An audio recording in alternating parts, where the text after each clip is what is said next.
تصور وکړئ چې تاسو په یوه فضايي پیما کې یاست او د کائناتو یوه بلک هول ته روان یاست.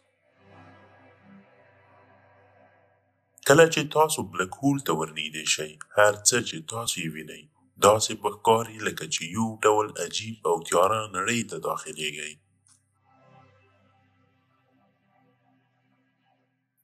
خو یو له لویو سوالونو څخه دا دی، که تاسو بلک هول ته ورشئ څه به پېښ شي؟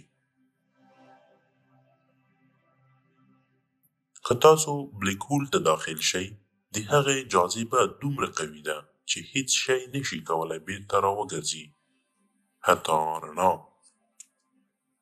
ستاسو د بدن هره برخه به په مختلفو لارو جاذبه شي. د دې په اړه یو عجیب شی چې پېښیږي هغه دا دی چې ستاسو بدن د سباګاتیفیکیشن پدیده تجربه کوي. دا پدیده هغه وخت پېښیږي چې ستاسو بدن به په عمودي ډول اوږد کیږي، لکه څنګه چې تاسو له بلک هول سره نږدې شئ. ستاسو سر او پښې به په مختلفو لارو د جاذبې ځواک له کبله اوږدې شي،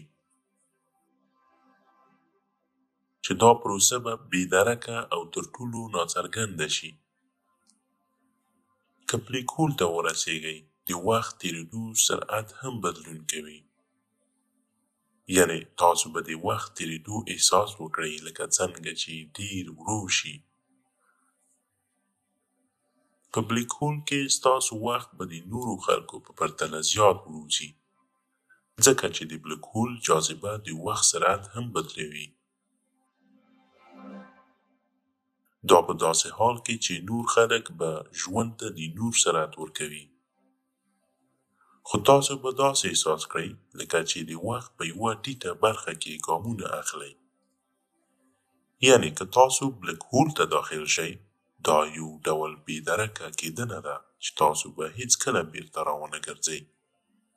تاسو به په بشپړه توګه د نړۍ له ټولو قوانینو نه بهر شئ.